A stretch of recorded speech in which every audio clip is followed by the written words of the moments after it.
নদীর প্রস্থ হলো ডি। নদীর প্রস্থ ডি, এটাকে এ লাইন দিয়ে দেখাই, কালো কালি দিয়ে দেখাই, নদীর প্রস্থ ডি। আচ্ছা, এখন ধরো একটা নৌকা এই বরাবর যাত্রা শুরু করলো, এই বরাবর যাত্রা শুরু করলো, তাহলে নৌকার বেগকে কি দ্বারা প্রকাশ করবো আমরা? নৌকার বেগ ভি দ্বারা প্রকাশ করবো, ভি। ধরে নিলাম এরা মধ্যবর্তী কোণ আলফা কোণে যাত্রা শুরু করলো। এদের মধ্যবর্তী কোণ হলো আলফা, অর্থাৎ স্রোতের বেগ এবং স্রোত এবং নৌকা এই দুইটার মধ্যবর্তী কোণ আলফা। আচ্ছা, এখন নৌকা কি আসলে এইদিকে যাবে? নৌকা তো এইদিকে যাবে না, নৌকা অবশ্যই এইদিকে যাবে না। ধরে নিলাম নৌকা যাবে এই বরাবর, তাহলে এই বরাবর বেগ কি হবে? লব্ধি বেগ ডাব্লু না? অবশ্যই লব্ধি বেগ ডাব্লু হবে, তাহলে এটা হবে লব্ধি বেগ ডাব্লু।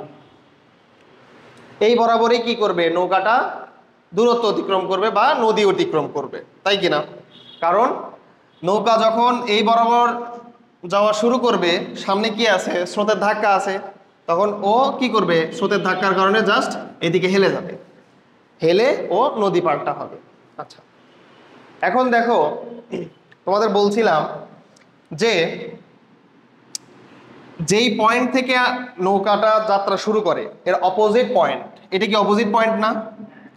অপোজিট পয়েন্ট থেকে পার বরাবর যত দূরত্ব অতিক্রম করে, আচ্ছা পার বরাবর দূরত্ব অতিক্রম করছে কতটুকু? এটা না, এইখান থেকে এতটুকু ও পার বরাবর অতিক্রম করছে, সেই দূরত্বকে কি দ্বারা প্রকাশ করতাম আমরা? এক্স দ্বারা, এক্স দ্বারা প্রকাশ করতাম। আচ্ছা, এখন এই যে নৌকাটা নদী পার হয়েছে, নদী পার হতে এর সময়টা কত লাগছে এটা একটু আমরা নির্ণয় করব।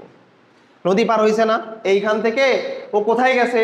গেছে কিন্তু এইখানে, ও এইখান থেকে যাত্রা করে গেছে এইখানে, তো এই যাত্রাতে এর কত সময় লাগছে? এই যাত্রাতে এর কত সময় লাগছে? তাহলে এটাকে আমরা বলি নদী পারাপারে সময়। লেখো, নদী পারাপারে, নদী পারাপারে সময়, নদী পারাপারে সময়, নদী পারাপারে কত সময় লাগে? আচ্ছা, তাহলে নদী পারাপারে সময় টি সমান সমান, টি সমান সমান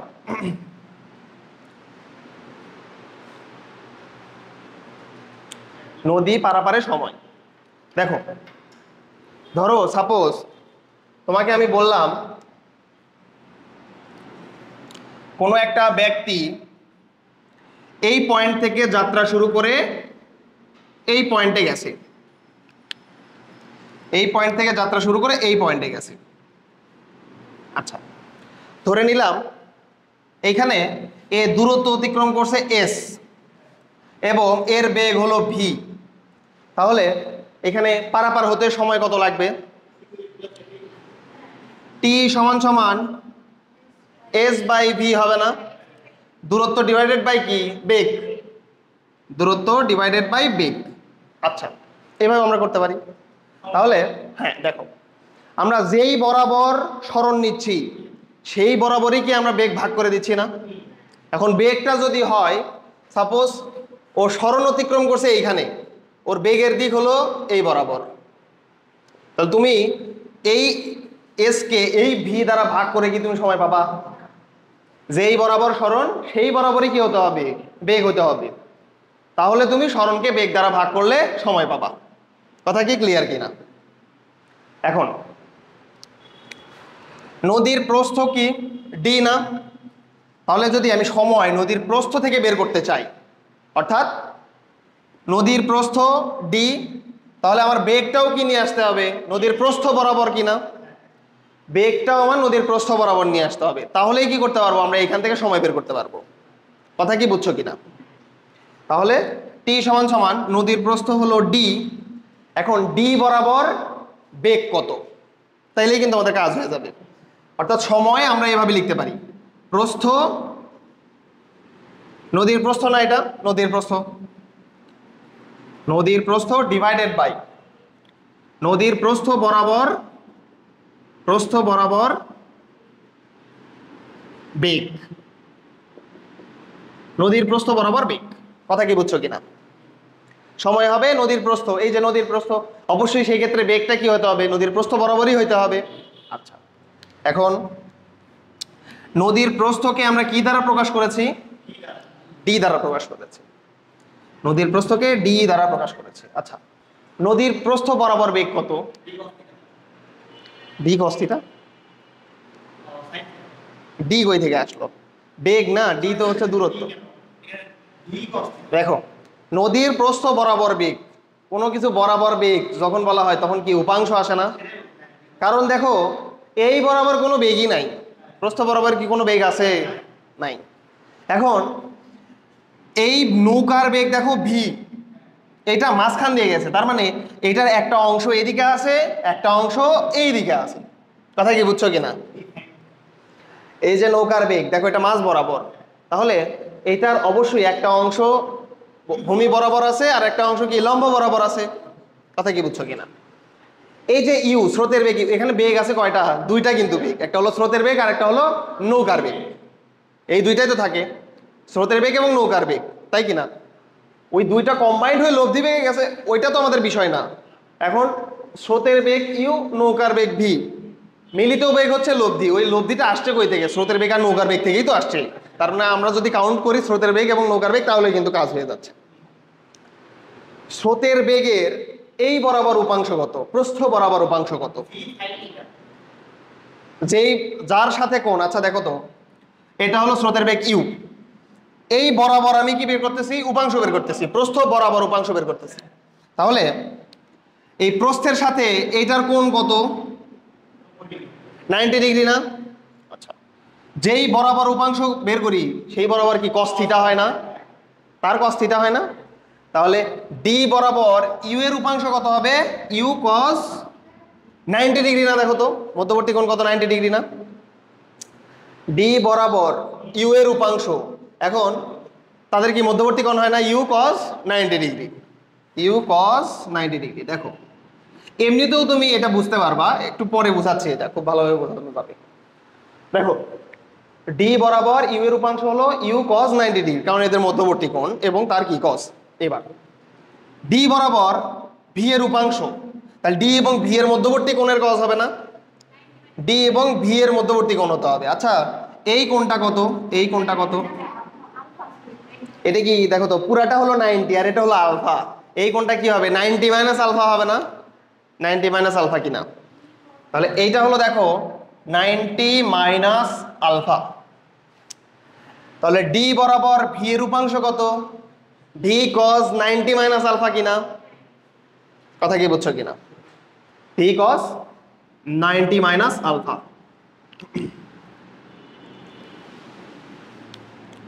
ভি cos 90 মাইনাস আলফা, এটা। এখন আসো, d divided by u cos 90, cos 90 এর মান কত? 1, cos 90 এর মান 1, cos 0 ডিগ্রির মান 1, cos 90 এর মান 0। তাহলে এটা কি আর থাকতেছে? এটা থাকতেছে না। আর এইখানে দেখো, এটার মান তো 0, এটা হয়ে গেল 0, এটা 0। V cos 90 minus alpha, cos 90 minus alpha মানে কি? cos আলফা 90 আছে, 90 আছে, তার মানে কি ওটা চেঞ্জ হয়ে যায় না? হয়ে যাবে সাইন আলফা। তাহলে ভি cos 90 মাইনাস আলফা, এটা হয়ে যাবে ভি সাইন আলফা। তাহলে টি সমান সমান কি দাঁড়ালো? D divide by V sine alpha. এটা আমাদের সূত্র হিসেবে মুখস্থ রাখতে হয়, T equal D divided by V sine alpha. এইটা আমাদের সূত্র হিসেবে মুখস্থ রাখতে হবে। অর্থাৎ নদী পারাপারের সময়, এখন নৌকা যেই দিকেই যাক, নৌকা যেই দিকেই যাক, সূত্র হবে সময়, সময়ের ক্ষেত্রে সূত্রটা হবে d divided by V sine alpha. নৌকা সেটা যেই দিকেই যাক, এই দিকে যাচ্ছে, এই দিকে যাক, যেই দিকেই যাক, একই জিনিসই আসবে। যেই কোনো দিকেই যাক, তুমি সূত্র প্রতিপাদন করে দেখবা সেম জিনিস আসবে। টি সমান সমান d divide by V sine alpha.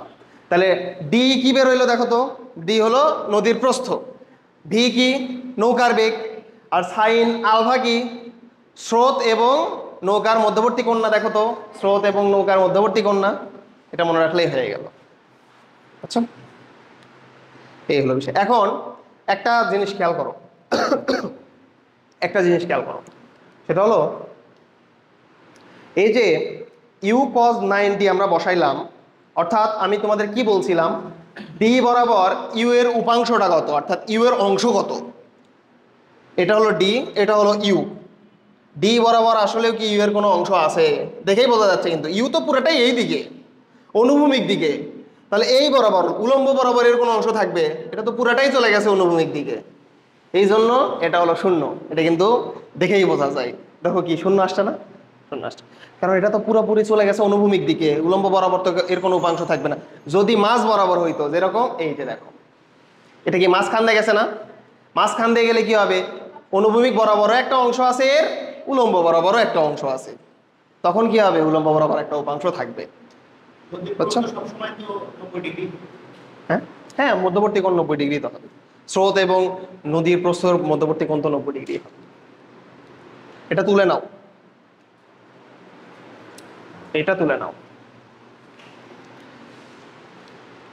এখানে লিখে নিতে পারো ডি কি, ডি হলো নদীর প্রস্থ, ভি হলো নৌকার বেগ, নৌকার বেগ, আর এই যে আলফা কি, আলফা হলো স্রোত এবং নৌকার মধ্যবর্তী কোণ, মধ্যবর্তী কোণ, স্রোত এবং নৌকার মধ্যবর্তী কোণ।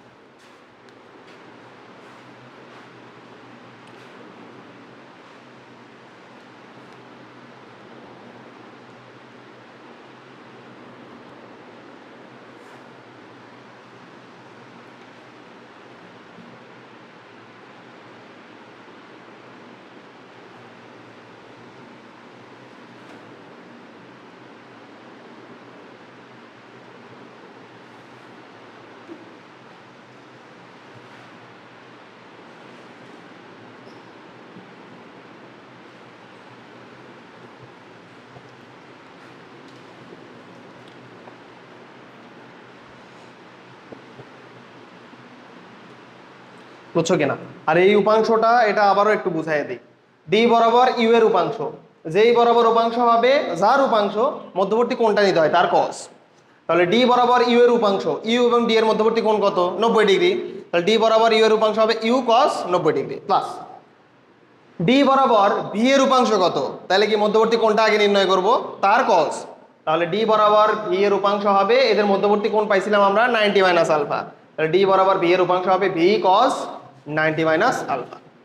আচ্ছা, এখান থেকে আমরা পেয়ে গেছি d divide by V sine alpha. আচ্ছা,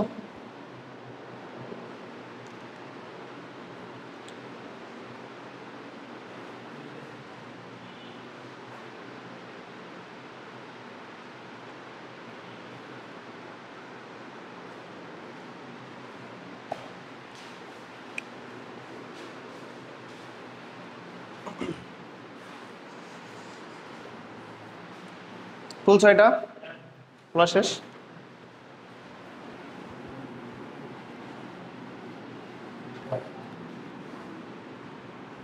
আচ্ছা, চিত্রটা থাক, চিত্র তো লাগবেই, চিত্রটা থাক।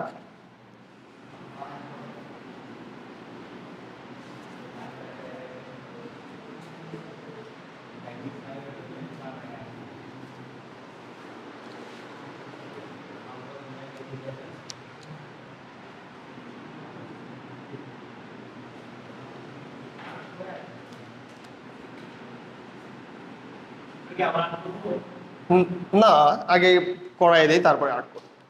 দেখো, তাহলে নদী পারাপারে এইখান থেকে যাত্রা শুরু করছে, ও গেছিল এইখানে, সময় কত লাগলো টি, সেটা কত বেরোছে, টি সমান সমান d divided by V sine alpha, এইটা। আচ্ছা, এটা ছিল আমাদের নদী পারাপারের সময়, কথা কি বুঝছো কিনা? এখন আমরা দেখো এই যে এক্স কে কি বলছিলাম, পার বরাবর দূরত্ব না, পার বরাবর দূরত্ব বলছিলাম। এখন এইটা কত হবে এটা একটু আমরা নির্ণয় করে দেখব। পার বরাবর দূরত্ব, পার বরাবর দূরত্ব। আচ্ছা, তাহলে পার বরাবর দূরত্ব কি হবে? পার বরাবর বেগ ইন্টু পার বরাবর বেগ ইন্টু সময় না, কারণ সময় কিন্তু সব ক্ষেত্রে সেম বলে দিছি। কিন্তু তুমি যে দিক থেকেই যাত্রা শুরু করো সময় কি হবে? নদী পারাপারে সময়টা সেম হবে, তুমি যে দিক থেকেই যাত্রা শুরু করো। তাহলে যদি বলি পার বরাবর দূরত্ব, অবশ্যই কি হইতে হবে? পার বরাবর বেগ হইতে হবে না? এখন আমি তোমাকে বলতেছি যে তুমি দূরত্ব নির্ণয় করো পার বরাবর, বেগ আছে এই বরাবর, নির্ণয় করা যাবে? তাহলে তাহলে হবে না। তাহলে পার বরাবর দূরত্ব হবে পার বরাবর বেগ ইন্টু সময়। তাহলে লেখো পার বরাবর দূরত্ব সমান সমান পার বরাবর বেগ, পার বরাবর বেগ গুণ সময়।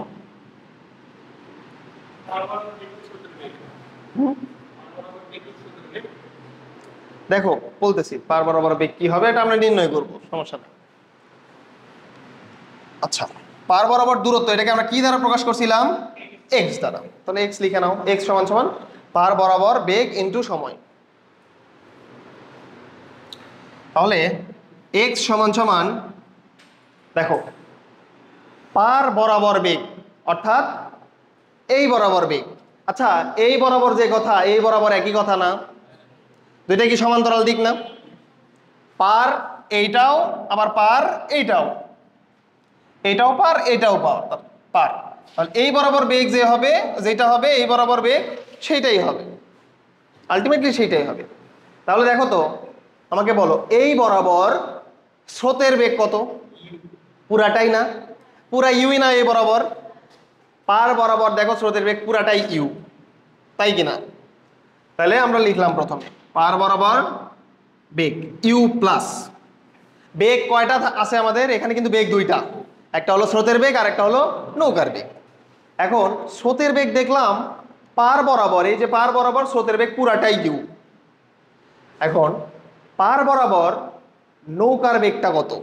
এই যে নৌকার বেগ কি মাঝখানে না? বলছিলাম নৌকার বেগ যেহেতু দেখো নৌকা গেছে মাঝ বরাবর, তার মানে এর বেগের একটা উপাংশ আছে অনুভূমিক বরাবর অর্থাৎ পার বরাবর, আর আরেকটা আছে উলম্ব বরাবর অর্থাৎ নদীর প্রস্থ বরাবর।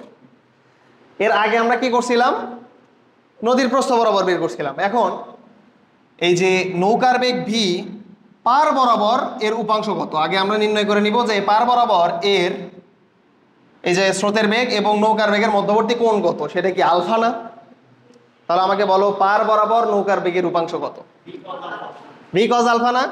কারণ আমি বলছিলাম যে যেই বরাবর উপাংশ হবে তাহলে সেই বরাবর কি হবে? কস। তাহলে এই বরাবর উপাংশ তুমি কি করবা? প্রথমে মধ্যবর্তী কোণ নির্ণয় করবা, যে এই বরাবর এবং যার উপাংশ মধ্যবর্তী কোণ নির্ণয় করে নিবা। তাহলে এই বরাবর পার বরাবর কার উপাংশ? বেগের, নৌকার বেগের উপাংশ। তাহলে এদের মধ্যবর্তী কোণ কত? আলফা। এদের মধ্যবর্তী কোণ আলফা। তাহলে এই বরাবর অর্থাৎ পার বরাবর নৌকার বেগের উপাংশ হবে ভি কস আলফা, আগের মতোই কিন্তু। তাহলে u plus v cos alpha. এখানে কি আর বেগ আছে? বেগ তো দুইটাই ছিল, ইউ এবং ভি। নির্ণয় করে নিছি না আমরা? নির্ণয় করে নিছি। তাহলে পার বরাবর বেগ আমাদের নির্ণয় করা শেষ। ইনটু সময়, সময় টি সমান সমান কি জানলাম আমরা? D divided by V sine alpha না? সময় টি অলওয়েজ কি হবে? D divide by V sine alpha, যে কোনো কেসের ক্ষেত্রে। তাহলে সময় এটার জন্য লিখে নাও D divided by V sine alpha.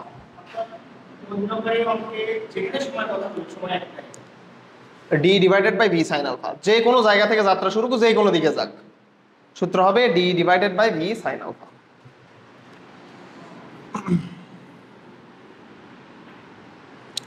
D divided by V sine alpha.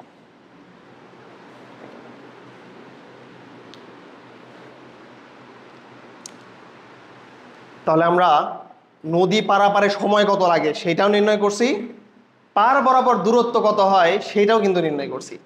এই যে দূরত্বগুলো নির্ণয় করা এবং এই যে পার বরাবর আমাদের কতটুকু দূরত্ব হয়, সময় কিভাবে নির্ণয় করা হয়, এই প্রসেসটা তো বুঝছো। এই প্রসেসটাই মেইনলি জানা জরুরি। তুমি কি করতে চাচ্ছ যে লব্ধি বেগ নির্ণয় করে, হ্যাঁ ও ভালো কথা ধরছে, দেখছো? দেখো এই বরাবর লব্ধি বেগ বরাবর সরণ আছে না, লব্ধি বেগ বরাবরই তো দূরত্ব অতিক্রম করবে, তার মানে এই বরাবর দূরত্ব কত, এস কিনা, এস কিনা। তাহলে তুমি সাপোজ লব্ধি বেগ নির্ণয় করছো, লব্ধি বেগ নির্ণয় করছো, তাহলে এস সমান সমান তুমি লব্ধি বেগ ডাব্লু নির্ণয় করছো, তাহলে এস সমান সমান কি হবে, ডাব্লু ইন্টু টি হবে না? এই বরাবর বেগ, তাহলে এই বরাবর বেগ কত, ডাব্লু, এই সময় তো সেমই, তাহলে সময় হলো টি, গুণ করে দিলা, তাহলে তুমি কিন্তু এস পাবা, দূরত্ব এস পাবা না? এখন তুমি নির্ণয় করতে চাচ্ছ কি, এক্স। দেখো তো এইটা কি সমকোণী ত্রিভুজ না, এটা এস, এটা ডি, এটা এক্স, তাহলে তুমি নির্ণয় করতে পারবা না? এক্স সমান সমান হবে কি, root over s square minus d square, এটা অতিভুজ না, তাহলে s square minus d square, এইভাবেও কিন্তু করা যায়, সেম আসবে, অ্যান্সার সেমই আসবে, বুঝছো?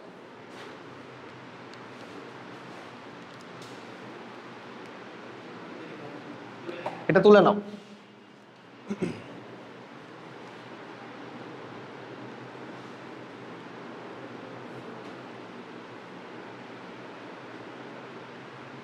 তোমরা কি নদ নদী করছো, নদ নদীর কনসেপ্ট করো নাই, তাই না?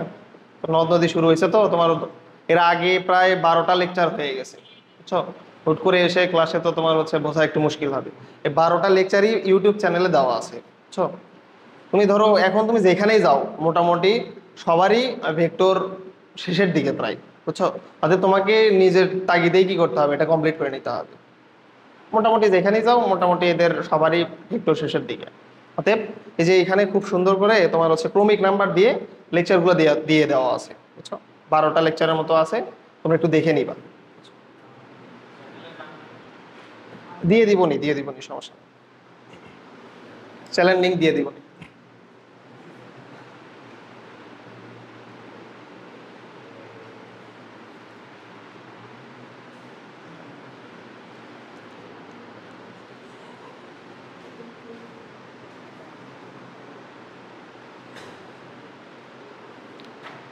তুলে নিছো এটা, ঠিক আছে।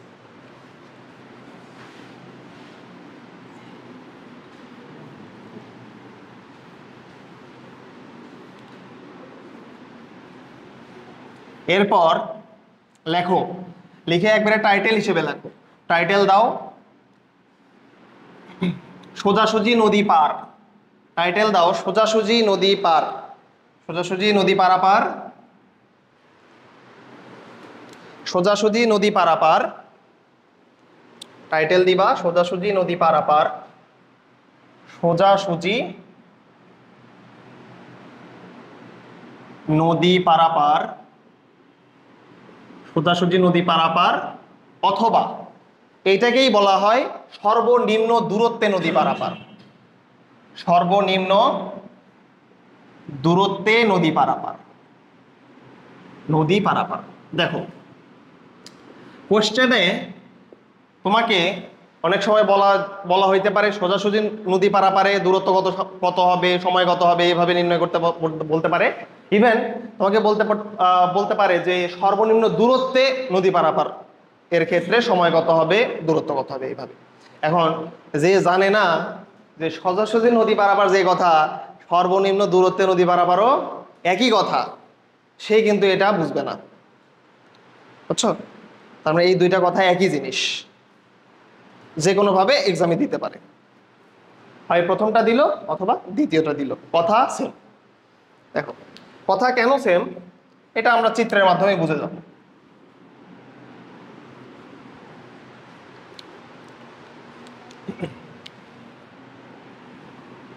ধরো এই যে এটা হলো নদী, তো এই বিন্দুতে একটা নৌকা আছে, এই বিন্দুতে একটা নৌকা আছে, আচ্ছা। এখন ও চাচ্ছে এই নদীটা পার হবে, তাহলে আমরা নদীর প্রস্থ কি জানতাম, নদীর প্রস্থ জানতাম ডি, আচ্ছা। নদীর প্রস্থ জানতাম টি। স্রোত সবসময় কি কাজ করে, কোন দিকে কাজ করে? অনুভূমিক দিকে না? স্রোত তো সবসময় এই দিকে কাজ করবে, তাই কিনা? তো নদীতে বোঝাই যায় স্রোত স্রোত সবসময় সামনের দিকে কাজ করে। তাহলে এই বরাবর হবে স্রোতের বেগ ইউ। স্রোতের বেগ ইউ। আমরা এমন একটা নদীর কথা বলতেছি যেখানে কি আছে? স্রোত আছে, তাই কিনা? স্থির নদীর কথা বলতেছি না, যেখানে স্রোত নাই এই কথা বলতেছি না। তাহলে স্রোতশীল নদীর কথা বলতেছি যেখানে স্রোতের বেগ আছে। স্রোতের বেগ অলওয়েজ অনুভূমিক দিকে ইউ। আচ্ছা, তুমি আমাকে বলো তো এই নৌকাটা কোন দিকে যাত্রা করলে ও একেবারে এই বরাবর যাইতে পারবে?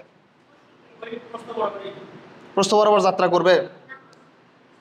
একটু কমন সেন্স খাটাও, কমন সেন্স খাটাও।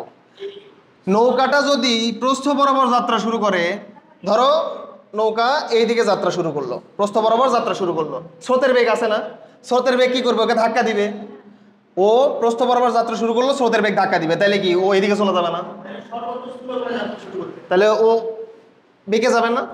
ও যাত্রা শুরু করলো প্রস্থ বরাবর, এখন স্রোতের বেগে এইভাবে ধাক্কা দিল, তাহলে বেঁকে যাবে না?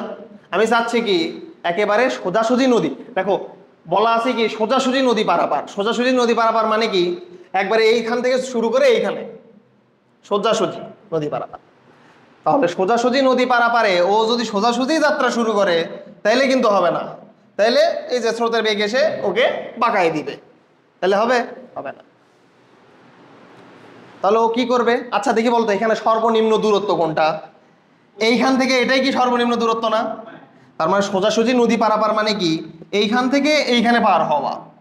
সর্বনিম্ন দূরত্বে নদী পারাপার মানে কি এইখান থেকে এইখানে পার হওয়া, সেম কথা না? এই জন্যই বলা হয়েছে এইটা সোজাসুজি নদী পারাপারের যে কথা, সর্বনিম্ন দূরত্বে নদী পারাপার একই কথা। বুঝছো? ক্লিয়ার? এখন আসো, তাহলে ও কিন্তু যাত্রা এদিকে শুরু করবে না, সোজাসুজি যাত্রা কিন্তু শুরু করবে না। ও কি করবে? স্থূল কোণে যাত্রা শুরু করবে। ধরো এই বরাবর ও যাত্রা শুরু করলো, তাহলে এই বরাবর নৌকার বেগ, নৌকার বেগকে কি দ্বারা প্রকাশ করা হয়? ভি দ্বারা। নৌকার বেগ ভি। এখন দেখো এই নৌকাটা যাত্রা শুরু করবে এই বরাবর, স্রোত আছে না? স্রোত আছে কোন বরাবর? এই যে সামনের দিকে স্রোত। তাহলে নৌকাটা যাত্রা শুরু করলে এই বরাবর, স্রোত একে ধাক্কা দিয়ে কি করবে দেখো তো? সোজাসুজি নদী পারাপারে সাহায্য করবে না তখন? মানে এমন একটা অবস্থা হয়ে যাবে যে এইখান দিয়ে যাত্রা শুরু করলো, স্রোতটা এসে একে ধাক্কা দিল, ও সোজাসুজি নদীটা পারাপার হয়ে যাবে। কথা বুঝছো? আচ্ছা, তাহলে ও যে সোজাসুজি যে নদী পারাপার হবে, তাহলে এই বরাবর ওর কি লব্ধি বেগ কাজ করবে না? লব্ধি বেগ মানে কি? মিলিত বেগ। তাহলে দেখো এখানে দুইটা বেগ আছে, এই যে এই বরাবর নৌকার বেগ, এখন স্রোত তো একে এসে ধাক্কা দিছে, ধাক্কা দিয়ে সোজাসুজি একটা বেগে ও পার হবে। তো সোজাসুজি বেগটা ও পাইলো কই থেকে? নৌকার বেগ এবং স্রোতের বেগ দুইটা মিলে পাইলো না? তো দুইটা মিলে যে বেগ তাকে কি বলা হয়? লব্ধি বেগ না? তাহলে ও এই বরাবর পাবে লব্ধি বেগ ডাব্লু। লব্ধি বেগকে আমরা কি দ্বারা প্রকাশ করতাম? ডাব্লু দ্বারা। তাহলে লব্ধি বেগ ডাব্লু। এখন ধরো স্রোতের বেগ এবং নৌকার বেগ এদের মধ্যবর্তী কোণকে আমরা আলফা দ্বারা প্রকাশ করতাম, তাই কিনা? তাহলে এই মধ্যবর্তী কোণকে আমরা আলফা দ্বারা প্রকাশ করে নিলাম, আলফা দ্বারা প্রকাশ করলাম, আলফা দ্বারা প্রকাশ করলাম। আচ্ছা, তাহলে এই ক্ষেত্রে দেখো তো আমরা যদি সর্বনিম্ন দূরত্বে নদী পারাপার অথবা সোজাসুজি নদী পারাপার এইটা খাটাই, তাহলে এর লব্ধি কোন বরাবর? ডি বরাবর। লব্ধি হলো ডি বরাবর ডাব্লু। নৌকার বেগ ভি বরাবর এইদিকে, স্রোতের বেগ অনুভূমিক বরাবর, তাই কিনা? আচ্ছা, এখন দেখো তো লব্ধির সাথে যে কোণ আমরা ধরে নিলাম, লব্ধি স্রোতের সাথে যত কোণ তৈরি করছে, দেখো তো এখানে লব্ধি স্রোতের সাথে কত কোণ তৈরি করছে? 90 ডিগ্রি না? এটা হলো লব্ধি, অর্থাৎ আসলেই নৌকা কোন দিকে যাবে? নৌকা কিন্তু যাত্রা শুরু করবে এই দিকে, বাট এইদিকে কি যাবে না, কারণ স্রোত ওকে ধাক্কা দিয়ে এই বরাবর নিয়ে যাবে। তার মানে প্রকৃতপক্ষে এই দিক থেকে যাত্রা শুরু করলেও নৌকাটা যাবে প্রস্থ বরাবর, অর্থাৎ এই দিক বরাবর। এখন নৌকা আসলে যেদিকে যাচ্ছে তার সাথে স্রোতের বেগ কত? স্রোতের বেগের কোণ কত? 90 ডিগ্রি না? 90 ডিগ্রি। কারণ এই যে এটা হলো সমকোণ, তাহলে এটা হলো 90 ডিগ্রি। সামান্তরিক সূত্রতে আসো, সামান্তরিক সূত্রতে আসো। দুইটা ভেক্টর, স্রোতের বেগ এবং নৌকার বেগ, দুইটা ভেক্টর। লব্ধি কি করছে স্রোতের বেগের সাথে? লব্ধি যে কোনো একটা ভেক্টরের সাথে যে কোণ তৈরি করে সেটাকে আমরা কি লিখি? ট্যান থিটা লিখি না? এখানে থিটার মানটা কত তাহলে? 90 ডিগ্রি না? কথা কি বুঝছো কিনা? থিটার মানটাই কিন্তু এখানে 90 ডিগ্রি। তাহলে আমরা কি লিখতে পারি? ট্যান 90 ডিগ্রি সমান সমান, বলো সূত্র বলো, যার সাথে কোণ সেটা কি থাকবে? হ্যাঁ, যার সাথে কোণ সে থাকবে সিঙ্গেল। মানে এইভাবে আমরা মনে রাখতাম, যার সাথে অ্যাঙ্গেল সে থাকবে সিঙ্গেল, বুঝছো? তাহলে কার সাথে অ্যাঙ্গেল দেখো তো? স্রোতের বেগের সাথে লব্ধির বেগ কি অ্যাঙ্গেল তৈরি করছে? তাহলে স্রোতের বেগের সাথে যেহেতু অ্যাঙ্গেল, স্রোতের বেগ থাকবে সিঙ্গেল, তাহলে ইউ থাকবে সিঙ্গেল। বাস। ডাব্লু না ভি? এটা তো লব্ধি, লব্ধি বেগের সাথে কোণ ট্যান থিটা, তাহলে থিটা কত? 90 ডিগ্রি সমান সমান ইউ প্লাস অন্য একটা ভেক্টর, তাহলে ইউ বাদ দিয়ে কি আছে? বি আছে না? এই দুইটাই তো ভেক্টর। বি কস কত? আলফা না? আলফা। উপরে হবে ভি সাইন আলফা। ক্লিয়ার কিনা? জাস্ট ভেক্টরের সামান্তরিক সূত্র, অন্য কিছু কিন্তু ব্যবহার করে নেই। ভেক্টরের সামান্তরিক সূত্রে কি ছিল? একটা হলো লব্ধির মান নির্ণয় করার সূত্র ছিল, আর একটা হলো লব্ধির দিক নির্ণয় করার সূত্র ছিল। এটাতে আমরা কি বের করছি? লব্ধির দিক নির্ণয় করার সূত্র। অর্থাৎ লব্ধি যে কোনো একটা ভেক্টরের সাথে কত কোণ তৈরি করে, বোঝাই যাচ্ছে এই লব্ধিটা স্রোতের বেগের সাথে কত কোণ তৈরি করছে? 90 ডিগ্রি কোণ তৈরি করছে। তাহলে ট্যান 90 সমান সমান যার সাথে অ্যাঙ্গেল তৈরি করছে, কার সাথে? স্রোতের বেগের সাথে অ্যাঙ্গেল তৈরি করছে, ও থাকবে সিঙ্গেল। আর অন্যটা কি আছে? নৌকার বেগ, তাহলে তার বি কস আলফা, উপরে হলো বি। দেখো এখন এই যে ট্যান 90, এটার মান কত? ট্যান 90 এর মান কিন্তু অসংজ্ঞায়িত, 1/0 না? ট্যান 90 কে লেখা যায় 1/0। 1/0 মানে কি? অসংজ্ঞায়িত না? 0/1 মানে কত? 0। বাট 1/0 মানে কি? ইনফিনিটি বা অসংজ্ঞায়িত।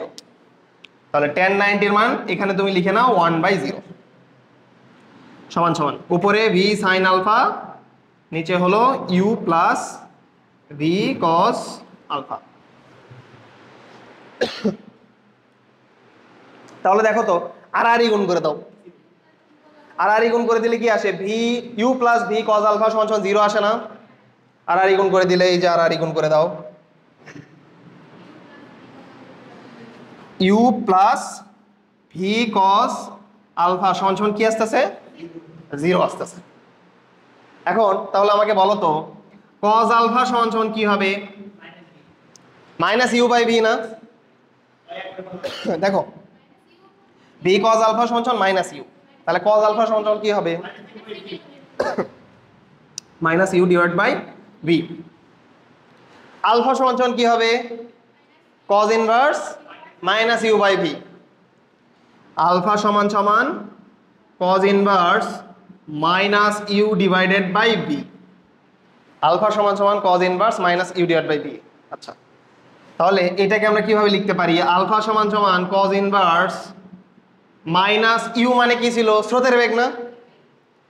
মাইনাস স্রোতের বেগ ডিভাইডেড বাই নৌকার বেগ।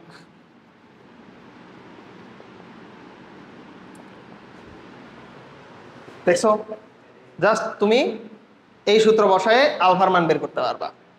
তোমাকে অঙ্ক কিভাবে বলবে? দেখো, বলবে এইভাবে যে ধরো 4 মিটার পার সেকেন্ড বেগে একটা নৌকা যাত্রা শুরু করলো, যাত্রা শুরু করে সোজাসুজি নদী পারাপার হইলো, স্রোতের বেগ ধরো 2 মিটার পার সেকেন্ড। তাহলে বলবে যে নৌকার বেগ, নৌকা এবং স্রোতের মধ্যবর্তী কোণ কত? নৌকা এবং স্রোতের মধ্যবর্তী কোণ কত? তাহলে কোণ কত বের করবা? Cos inverse minus u by v. যখনই দেখবা সোজাসুজি নদী পারাপার অথবা সর্বনিম্ন দূরত্ব নদী পারাপার, তখনই নৌকা এবং স্রোত এদের মধ্যবর্তী কোণ হবে কজ ইনভার্স মাইনাস স্রোতের বেগ ডিভাইডেড বাই নৌকার বেগ। নৌকার বেগ কি হবে? অলওয়েজ বড়ই হবে। নৌকার বেগ যদি বড় না হইতো, নৌকার বেগ যদি বড় না হইতো, ও যাচ্ছে এই দিকে, তোমার স্রোতের বেগ বেশি, এই ক্ষেত্রে কি হয়? পসিবল হয় এরকম? হ্যাঁ, এরকম হয়। কখনোই কিন্তু এরকম হবে না, অলওয়েজ নৌকার বেগ বেশি থাকবে। হ্যাঁ হ্যাঁ, মাইনাসই তো। এইটা কি আমরা সূত্র থেকে মাইনাস বের করছি না? তাহলে মডুলাস যাওয়ার কোনো কারণ আছে? তুলে নাও, এটা তুলে নাও।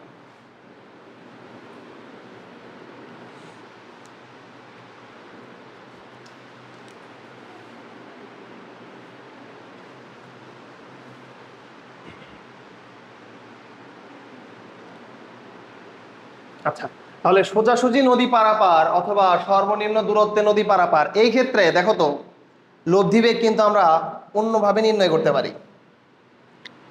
লব্ধি বেগ আমরা অন্যভাবে নির্ণয় করতে পারি। তুমি দুইভাবে নির্ণয় করতে পারো, দেখো। তোলো তোলো, তুলে নাও,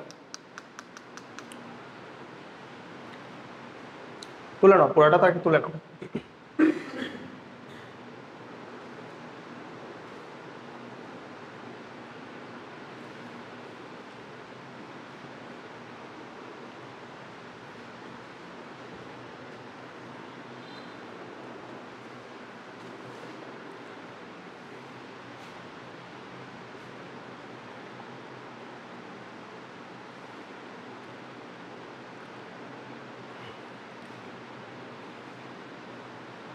বলেই দিয়েছিলাম যে ভেক্টর থেকে কিন্তু একটা সিকিউ থাকে এবং সিকিউটা তিনটা টপিক মিলে, তিনটা টপিকের ভিতরে যে কোনো একটা টপিক থেকে থাকতে পারে। একটা হলো প্রথম দিকের অংশ অর্থাৎ ডট গুণ ক্রস গুণ এখান থেকে, অথবা নদ নদী এখান থেকে, যে নদী নৌকা যেটা করাচ্ছি, এটা খুবই গুরুত্বপূর্ণ। এইচএসসিতে মেইন বেশিরভাগ ক্ষেত্রে দেখা যায় তোমার সিকিউটা এই নদী নৌকা থেকেই আসে। তুমি দরকার হলে কি করবা, একটা টেস্ট পেপার দরকার হলে খুলে দেখবা, সব নদী নৌকা এরকম কোশ্চেন বেশিরভাগই নদী নৌকা থেকে হয়। বুঝতেইছো তার মানে কত গুরুত্বপূর্ণ টপিক।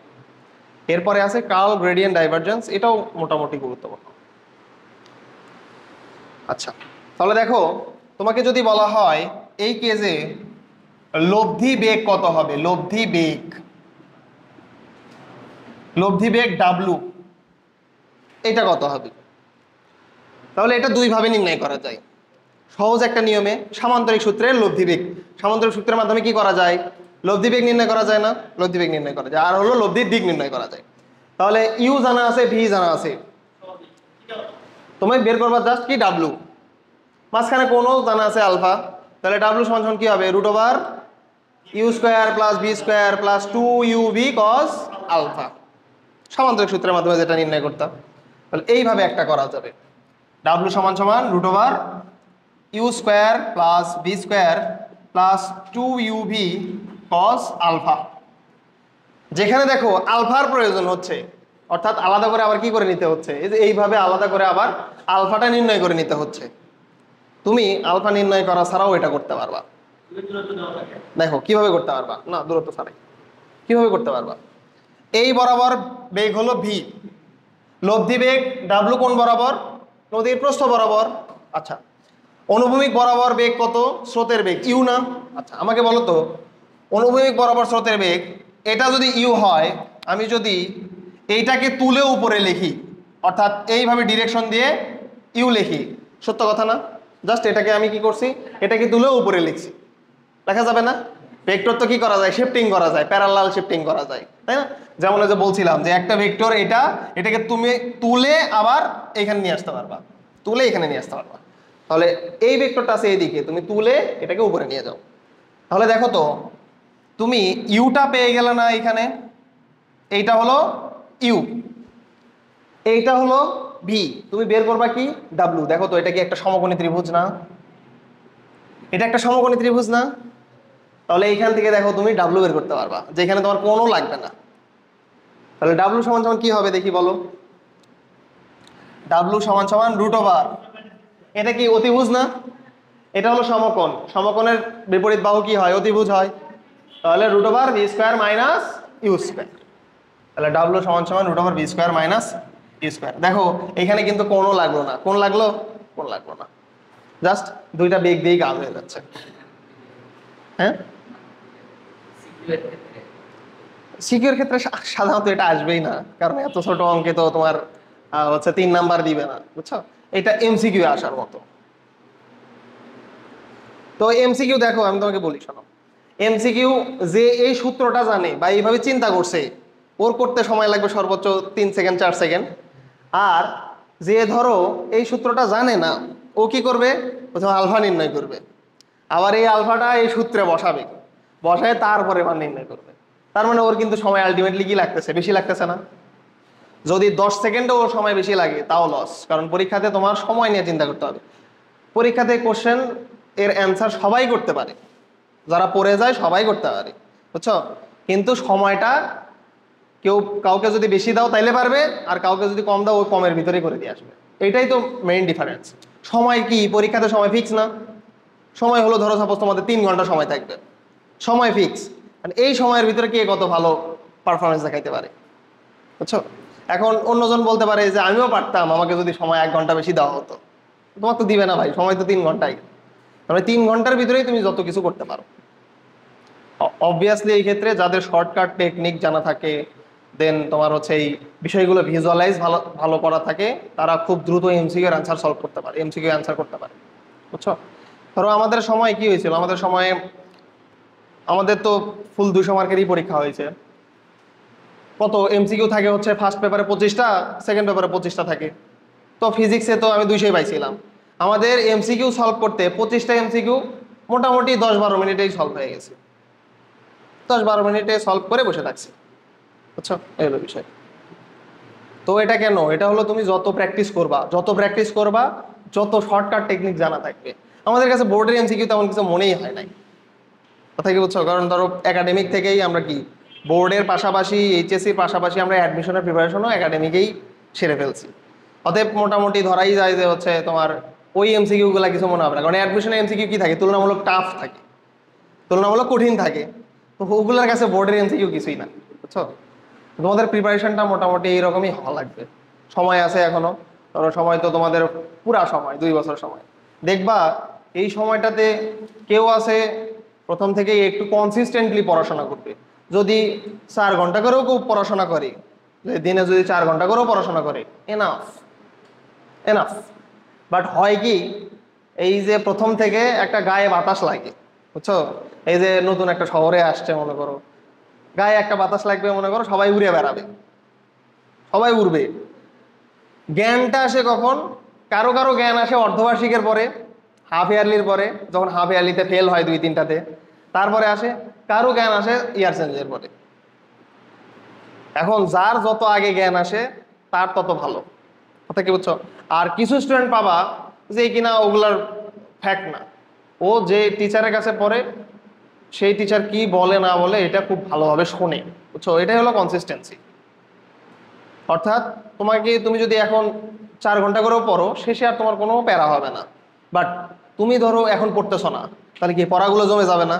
তুমি চিন্তা করো একটা কথা, 10 দিনে 10 দিনে তুমি 4 ঘন্টা করে পড়লা, তাইলে কত পড়া হলো? 40 ঘন্টা না? এখন ওই 10 দিন কেউ বসে থাকছে, 10 দিন পরে নাই, তাহলে 40 ঘন্টা কি করতে হবে? ব্যাকআপ দিতে হবে না? এখন গিয়ে দেখা গেল 11তম দিনে পরীক্ষা, তো যে পড়ে নাই ও কি করবে? 10তম দিনে যে বসবে, বসে তো আর কিছু বুঝবে না, কারণ 40 ঘন্টা গ্যাপ হয়ে আছে। একদিনে 40 ঘন্টার পড়া সম্ভব? তাই না? একদিনই হলো 24 ঘন্টা, 40 ঘন্টা পড়া সম্ভব? 40 ঘন্টা তো নাই, সর্বোচ্চ তুমি 24 ঘন্টা পড়তে পারবা। এই যে গেল, তারপরে চিন্তা করে যে যা হয় হবে, যাই পরীক্ষা দিয়ে আসি, যা হয় হবে, গিয়ে ফেল। আচ্ছা, এই হলো বিষয়। অন্য অন্য কলেজের কথা জানি না, ধরো আমরা তো আজিজুল হক কলেজে ছিলাম, আমাদের আজিজুল হক কলেজে ফার্স্ট সিটিতে, অর্থাৎ প্রথম যে সিটি হয় এই সিটিতেই 400-500 জন ফেল করে, 500 জন ফেল করে, 700 জন পরীক্ষা দেয়, 500 জন ফেল করে, 200 জন, প্রথম 200 জন পাস করে। আচ্ছা, এই হলো বিষয়। ওইটা জাস্ট কেন, ওইটাতে ইচ্ছা করেই ফেল করানো হয়, কারণ এই যে বাতাস যে লাগে, উড়ে যে বেড়ায়, এই উড়ে বেড়ানোটা থামানোর জন্য, বুঝছো? প্রথম প্রথম এসে সবাই একটু ঘুরে বেড়ায়, তো এটা থামানোর জন্য, বুঝছো? ঠিক আছে, ক্লিয়ার?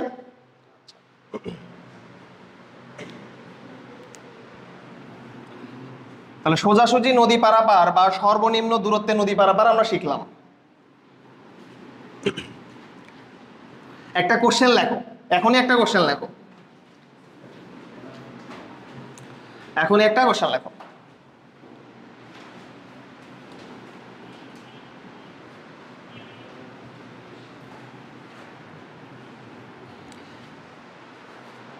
আচ্ছা, সোজাসুজি নদী পারাপারের ক্ষেত্রে এইখানেও সূত্র কি হবে? টি এর সূত্রটা একটু লিখে নাও। টি সমান সমান কি হবে? D divided by V sine alpha. বলছিলাম এটা যে কোনো কেসের ক্ষেত্রে। তাহলে লেখো সময়, পারাপারের সময় টি সমান সমান d divide by V sine alpha. তুমি সোজাসুজি পারাপার হও না তুমি লম্বভাবে পারাপার হও, সব ক্ষেত্রেই টি সমান সমান d divide by V sine alpha. এটা সকল ক্ষেত্রে প্রযোজ্য। এটা লিখে নিতে পারো এইভাবে যে সকল ক্ষেত্রে প্রযোজ্য, সকল ক্ষেত্রে প্রযোজ্য।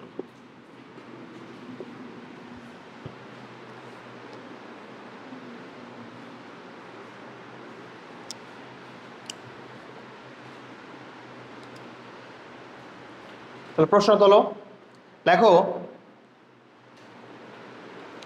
একটি স্রোতশীল নদীতে একটি স্রোতশীল নদীতে একটি স্রোতশীল নদীতে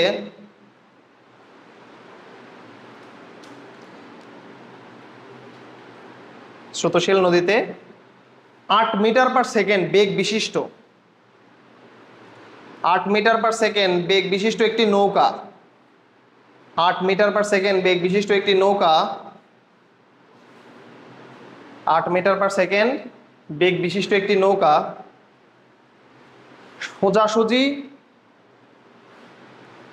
সোজাসুজি নদী পারাপার হওয়ার জন্য যাত্রা শুরু করলো। সোজাসুজি নদী পারাপার হওয়ার জন্য যাত্রা শুরু করলো।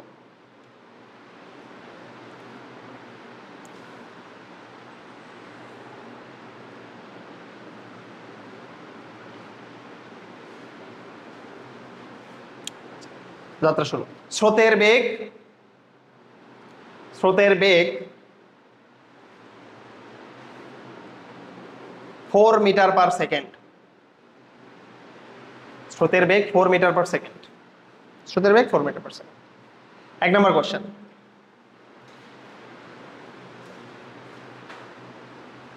নৌকা ও স্রোত নৌকা ও স্রোতের বেগের মধ্যবর্তী কোণ কত? নৌকা ও স্রোতের বেগের মধ্যবর্তী কোণ কত? নৌকা ও স্রোতের বেগের মধ্যবর্তী কোণ কত? 2 নম্বর কোশ্চেন।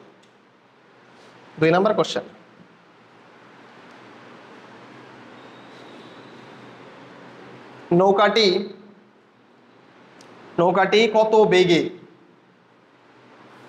কত বেগে সোজাসুজি নদী পার হবে? নৌকাটি কত বেগে সোজাসুজি নদী পার হবে? নৌকাটি কত বেগে সোজাসুজি নদী পার হবে?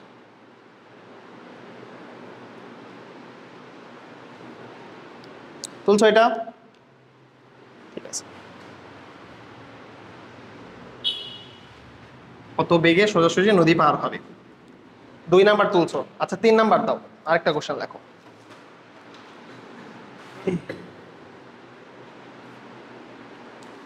লেখো 3 নাম্বার কোশ্চেন, নদীর প্রস্থ কত? নদীর প্রস্থ কত? নদীর প্রস্থ কত? আচ্ছা আসো, এই যে নদী, তো প্রথমে বলে দিছি যে সোজাসুজি নদী পারাপার না এটা, বা সোজাসুজি নদী পারাপারের অপর নাম কি? এটা এখানে কোশ্চেনে থাকতে পারতো কম দূরত্বে নদী পারাপার, এটাও কিন্তু থাকতে পারতো।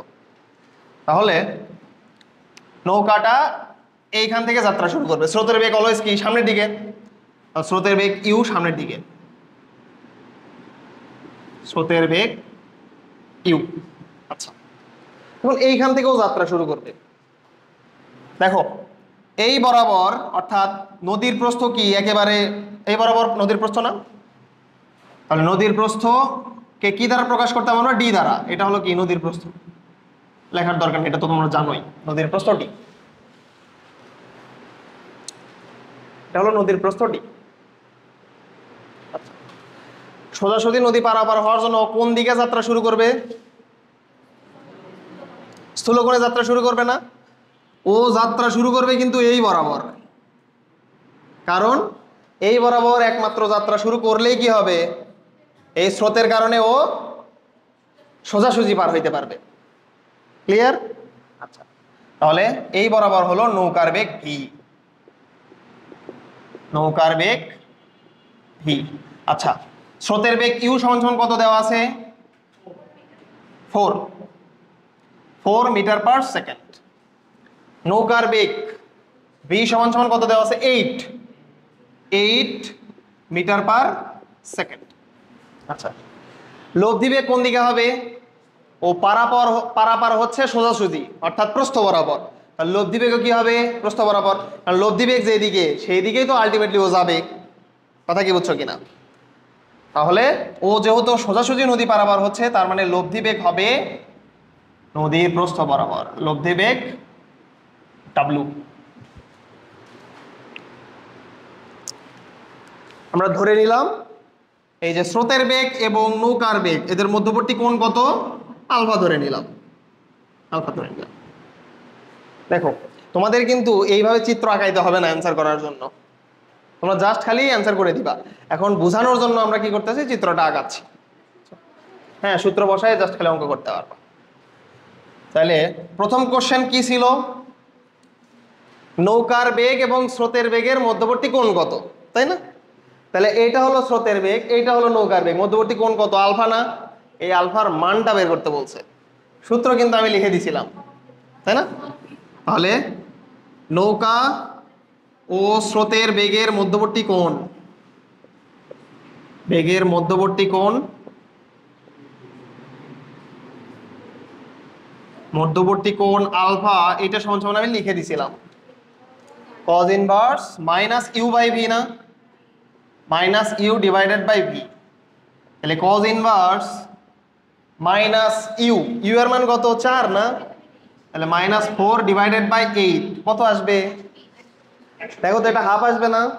এই যে 4 ডিভাইডেড বাই 8 মানে মাইনাস হাফ আসবে। cos ইনভার্স মাইনাস হাফ মানে কত? 120 ডিগ্রি।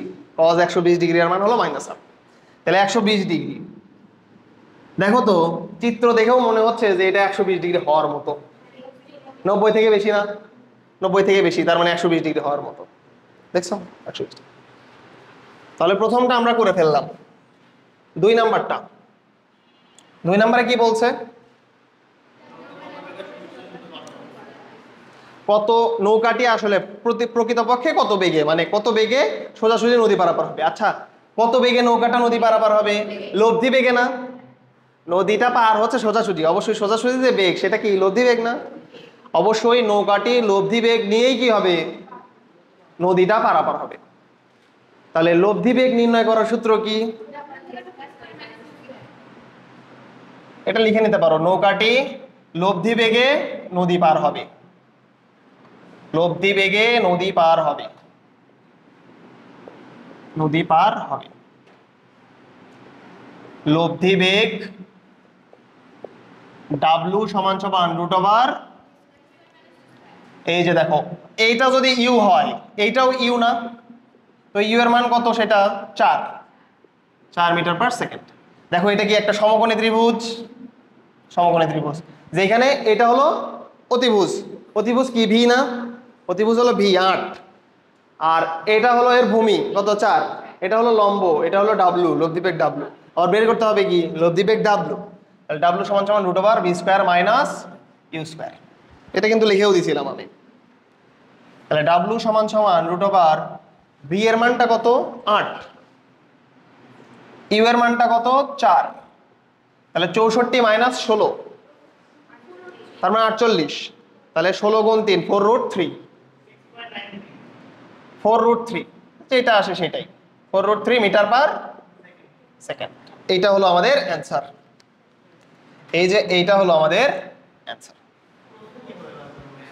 দেখো, এটা হলো আমাদের অ্যান্সার, এটা হলো আমাদের অ্যান্সার। এই দুইটা তো মোটামুটি তোমাদের বোঝার মতো, এবং আমি সূত্র করে দিছিলাম, এইখান থেকেই দিছি। এটা তোমরাও পারতা। 3 নাম্বারটা দেখি কার মাথায় আসে। নদীর প্রস্থ, এই যে ডি, এই প্রস্থটা বের করতে বলছি। বলো দেখি কে বলতে পারে এটা। অন্তত কাছাকাছি যাইতে পারে কি। চাচ্ছিলাম যে টি বার করতে, মানে ওই টি শুরুতে বার করতে, বাট সেখানে আবার সময় লাগবে, সেই সময় বার করতে আবার টি লাগবে, দুইটা দেখলাম না, সেটা তো হচ্ছে না। বলো দেখি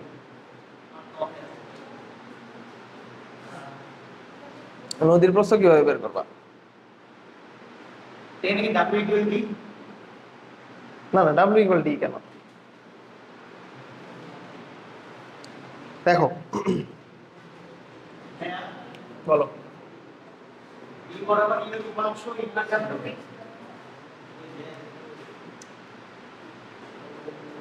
এইখানে তুমি দেখো, আমি তোমাকে বলি শোনো, এইখানে তুমি যদি টি সমান সমান বসাও তাহলে কি আসবে?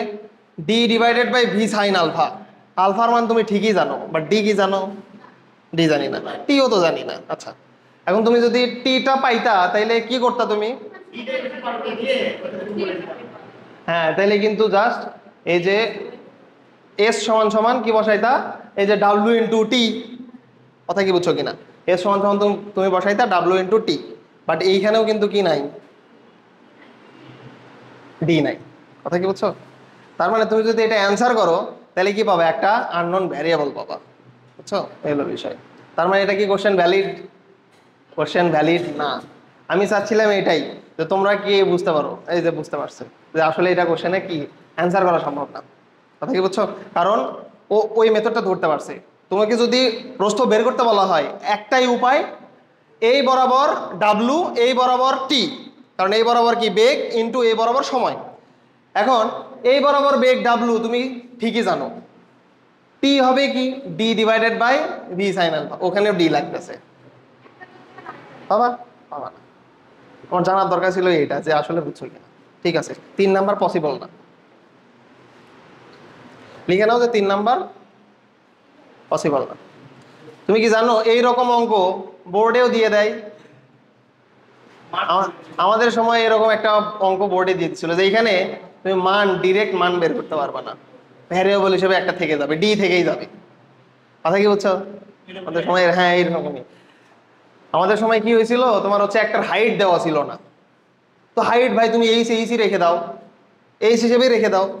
সবাই করছে কি, বলছে যে এই কোশ্চেন ভুল, কোশ্চেন ভুল, এই সেই করে কোশ্চেনের ভুল বের করছে 26টা।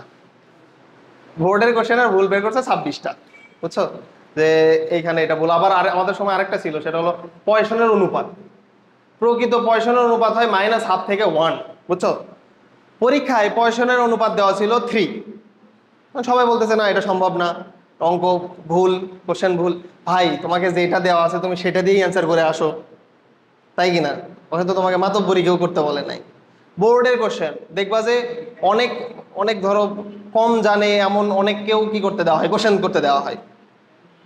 আর হয়তো এই বিষয়ে এক্সপ্লেন জানেই না, কারণ এই যে পয়সনের মানটা এটা দেওয়া আছে বইয়ে, বইয়ে দেওয়া আছে, হয়তো ওই লাইনটা পড়ে নাই, দিয়ে দিছে 3।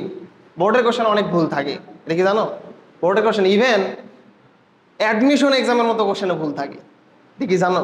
অ্যাডমিশন এক্সামের মতো কোশ্চেন। আমাদের সময় যে এবার সিকিউরিটির পরীক্ষা হয়েছিল, 6টা ভুল ছিল, 6টা। একটা কোশ্চেনের মার্ক হলো 6, তাহলে 6টা কোশ্চেনের মার্ক কত? 36। 36 নাম্বার শুধু ভুলই ছিল। কথা কি বলছো? এখন ভুলটা থাকা প্রবলেম না, বাট ওইটা স্টুডেন্টদের কিভাবে ট্রিগার করছে দেখো। ওই একটা কোশ্চেনের অপশন কয়টা? তোমরা এখন একটা কোশ্চেন অপশন কয়টা থাকে? 4টা থাকে না? সিকিউরিটির কোশ্চেনে একটা অপশন থাকে 5টা, A B C D E এরকম। এখন তুমি অ্যান্সার করতে যে যখন দেখবা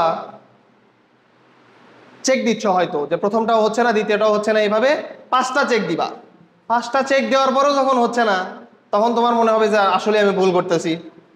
কারণ অ্যাডমিশনে তো কি হয় না, কোশ্চেন ভুল হয় না। কোশ্চেন তো অবশ্যই তোমার কি ভুল দিবে না।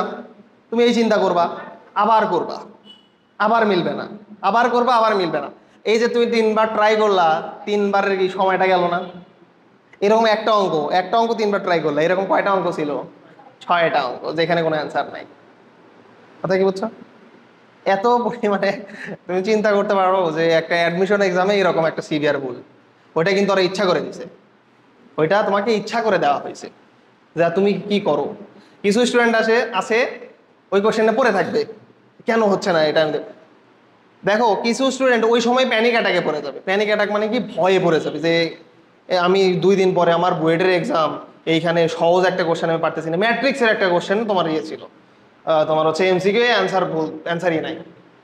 তো যে বুদ্ধিমান ও কি করবে, একবার ট্রাই করবে, 2বার ট্রাই করবে, যখন মিলতেছে না, যে কনফিডেন্ট যে না আমি তো ঠিকই করছি, যত মিলতেছে না এটা ভুল দেওয়া আছে, ও স্কিপ করবে।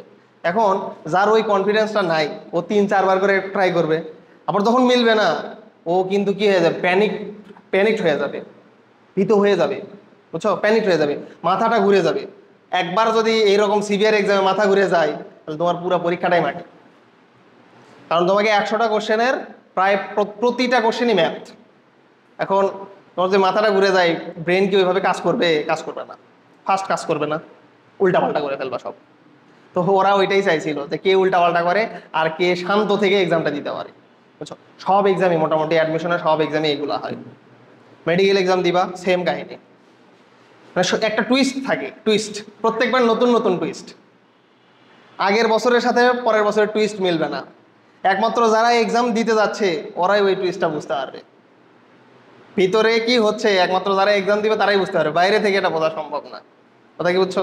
প্রত্যেকটা এক্সামে একটা করে টুইস্ট থাকবে, বিষয়। এই জন্য ওই যে বলে না ঠান্ডা মাথার খুনি, ঠান্ডা মাথার খুনিরা ভালো করে, মানে ধরো দুনিয়া উল্টে গেলে ওর মাথা ঠান্ডা, এরকম কিছু লোক দেখতে পারবা। মানে সব কিছু হয়ে গেছে, দেখবা যে হচ্ছে ওর অনেক ক্ষয়ক্ষতি হয়ে গেছে, হয়তো ইভেন ওর খুব নিকট আত্মীয় মারা গেছে, বাট ওর মাথা ঠান্ডা, ও ঠান্ডা মাথা নিয়ে পরীক্ষা দিতে যাবে, পরীক্ষা দিয়ে চলে আসবে। এই ধরনের ঠান্ডা মাথার অধিকারী যারা আছে তারাই মোটামুটি ভালো করে। আর যারা একটুতেই বিগড়ে যায়, মাথা গরম হয়ে যায়, বুঝছো, কিছু হলেই মাথা গরম, এরকম কিছু লোক আছে, কিছু হলেই মাথা গরম, ওদের জন্য মুশকিল, বুঝছো। কারণ এই যে কোশ্চেন মিলবে না, ওর মাথা গরম হয়ে যাবে, মাথা গরম হলে আর অ্যান্সার করতে পারবে না ওইভাবে, বুঝছো। আচ্ছা, তাহলে এই রিলেটেড অঙ্ক কিন্তু আমরা করলাম, এটাই লাস্ট। লেখো সর্বনিম্ন সময়ে নদী পারাপার, সর্বনিম্ন সময়ে নদী পারাপার। হ্যাঁ, উপরে টাইটেল দাও সর্বনিম্ন সময়ে নদী পারাপার, এটাই শেষ, সর্বনিম্ন সময়ে নদী পারাপার। এই যে এই টপিকটা পড়লেই নদ নদীর টপিকটা শেষ, এরপরের দিন জাস্ট আমরা নদ নদীর অঙ্ক করব। সর্বনিম্ন সময়ে নদী পারাপার। আচ্ছা, সময় টি সমান সমান আমরা কি বলছিলাম? D divided by V sine alpha. Title দিছো তো, সর্বনিম্ন সময় নদী পারাপার। এখন বলতেছে এই টিটা কি হবে? সর্বনিম্ন হবে, অর্থাৎ টি এর মানটা কত হবে? কম হবে। আচ্ছা, টি এর মান কম কিভাবে হতে পারে? আচ্ছা দেখো তো, এটা হলো লব আর এটা হলো হর, হর যদি বড় হয় এটি এর মানটা ছোট হয়ে যাবে না? এটা যদি বড় হয় এটা ছোট হয়ে যাবে না, কারণ ব্যস্তানুপাতিক। এইটা বড় হলে এইটা ছোট হয়ে যাবে, কারণ কি? ব্যস্তানুপাতিক। এখন আসো, টি মিনিমাম আমি চাচ্ছি এইটাকে ছোট করতে, এই যে V sine theta, V sine আলফাকে ছোট করতে, টি ডিভাইডেড বাই ভি। দেখো এইখানে একমাত্র চেঞ্জ হওয়া পসিবল কি? আলফা, এটাই কিন্তু একমাত্র চেঞ্জ হওয়া পসিবল, কারণ নৌকার বেগ এটা তো তোমাকে দেওয়াই থাকবে। নদীর প্রস্থ এটা কি চেঞ্জ হবে? একটা নদীর প্রস্থ কি চেঞ্জ হয়? তুমি হচ্ছে একবার দেখে গেল নদীর প্রস্থ 50 মিটার, এসে দেখো নদীর প্রস্থ 100 মিটার হয়ে গেছে, সম্ভব? নদীর প্রস্থ কখনোই চেঞ্জ হবে না। নৌকার বেগ, ও যাত্রা শুরু করছে 5 মিটার পার সেকেন্ড বেগে, এটা কি চেঞ্জ হবে? চেঞ্জ হবে না। একমাত্র আলফাটা চেঞ্জ হবে, অর্থাৎ স্রোত এবং নৌকার মধ্যবর্তী কোণ, এটাই চেঞ্জ করা সম্ভব। দেখো এই ভি সাইন আলফা বলছিলাম যে এইটা যদি ম্যাক্সিমাম হয় এটা হবে মিনিমাম, কারণ ব্যস্তানুপাতিক সম্পর্ক। আচ্ছা, এটা ম্যাক্সিমাম করা সম্ভব কিভাবে? সাইন আলফার মান যদি বেশি